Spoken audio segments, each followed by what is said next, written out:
एक विश्वासी लड़की, जवान लड़की बहुत दिनों से टूर पे, पिकनिक पे जाने के लिए प्लानिंग कर रही थी। अपने मित्रों को लिया, सबको मिल के प्लानिंग कर रही थी कि एक दिन हम निकालेंगे और हम जाएंगे, टूर पे जाएंगे, पिकनिक पे जाएंगे।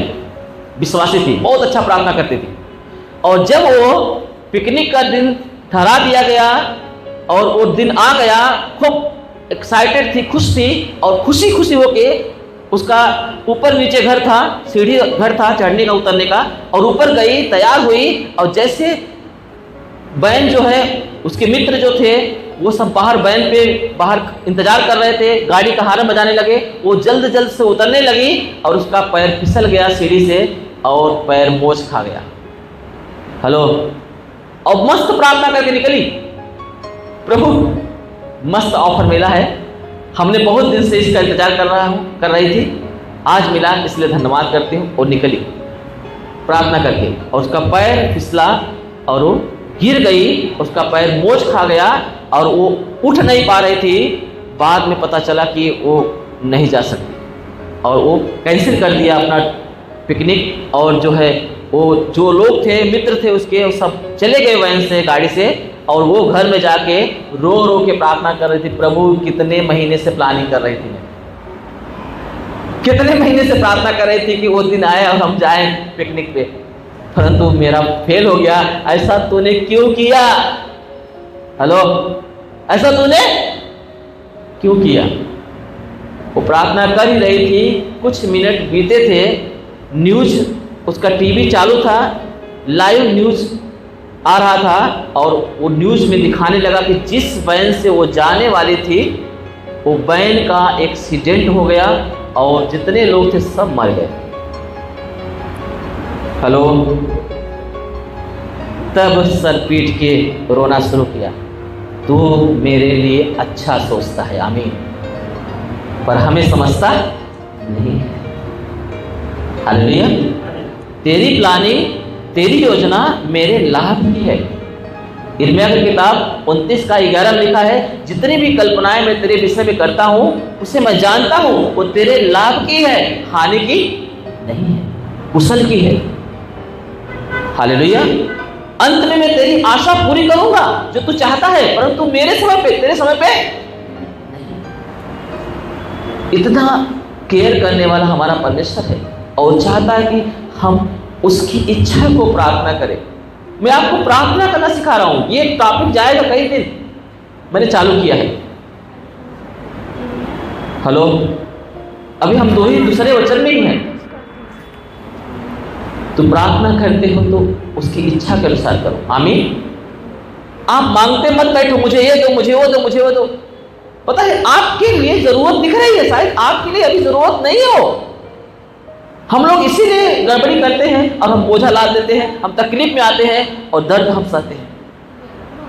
हालेलुया, आप परमेश्वर से मांगो, परंतु उससे पूछो, प्रभु तू क्या चाहता है? तेरी जब मर्जी रहेगी तू तब देगा, तभी देना मुझे। मैंने मेरे बात को रख दिया है, पर तेरी मर्जी का मैं इंतजार कर रहा हूँ। प्रभु तू जब चाहना तभी देना, अगर नहीं चाहना तो कभी मत देना, आमीन। अगर नहीं चाहना तो कभी मत देना। ये बात को आप परमेश्वर के सम्मुख रखो, वो आपसे प्रेम करेंगे, वो आपको केयर करते हैं, आपकी खुशी को जानते हैं, आगे क्या होने वाला है वो सब कुछ उनको पता है। इसलिए अगर कुछ भी आपके साथ निगेटिव चीजें होती है, अगर आप अच्छे हैं, सही हैं, पिता की मर्जी में चल रहे हैं, तो आप उसको भी इंतजार करें कि किसी वजह से हुआ होगा, आपकी भलाई के लिए है। बहुत सारे उदाहरण हैं, आपने सुना होगा वो उंगली वाला, अंगूठा कटने वाला, पता नहीं पता है वो कहानी? हाँ, राजा वाला जो मंत्री था, उसने क्या किया था? राजा का उंगली कटा तो बोलता है जो कुछ होता है वो अच्छे के लिए होता है ना? राजा क्रोधित हो गया, अरे मेरा अंगूठा कट गया, और ये बोलता है जो होता है अच्छे के लिए होता है, अंगूठा या उंगली जो भी होगा बोलता है मेरा उंगली कट गया, और ये बोलता है जो कुछ होता है अच्छे के लिए होता है। क्रोध में आया, उसको जेल में बंद कर दिया। हालेलुया। और उसी दिन शिकार पे निकलने का था उसे, और अपने सैनिकों के साथ शिकार खेलने चला गया, और शिकार के चक्कर में इतने अंदर जंगल में घुस गया कि रास्ता भटक गया और सीधा चला गया कातिल कबीले के हाथ में, है ना।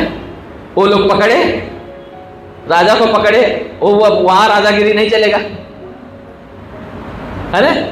पकड़े और उसके साथ सिपाही भी पकड़े, जो एक आठ सिपाही थे। जब वो अपने ईश्वर को, वो उसको बलि करने जा रहे थे राजा को, तो राजा का अंगूठा एक का नजर जाता है कि उसका उंगली एक कटी हुई है। बोलते ये तो अशुद्ध है, इसकी भेंट हम नहीं चढ़ा सकते। उसको छोड़ दिए। राजा भागता भागता भागता भागता आया और सीधा पहले कहाँ गया? जेल में गया, जहां मंत्री को बंद किया हुआ था। हेलो, और जाके बोलता है तू सही बोलता है कि जो कुछ होता है अच्छे के लिए होता है। अगर आज मेरा उंगली नहीं कटी होती तो आज मेरा गला ही कटता था। हेलो, तो मंत्री भी बोलता है जेल में से, अच्छा हुआ मेरे लिए, क्योंकि अगर आप मुझे जेल में न डाले होते ना तो तुम आपके साथ मैं रहता था, अब तुमको तो छोड़ते थे मुझे उधर ही, है ना। इसलिए जेल में था, मैं बच गया। जो कुछ होता है, पर एक कहावत सबके साथ नहीं लागू होती। बाइबल बताती है रोमियो की किताब में 8:28, हम जानते हैं कि जो लोग परमेश्वर से प्रेम रखते हैं, जो लोग परमेश्वर से प्रेम रखते हैं उनके लिए सब बातें मिलकर भलाई ही को उत्पन्न करती है, अर्थात उन्हीं के लिए जो उसकी इच्छा के अनुसार बुलाए हुए है। आई नहीं इच्छा? आई इच्छा कि नहीं आई?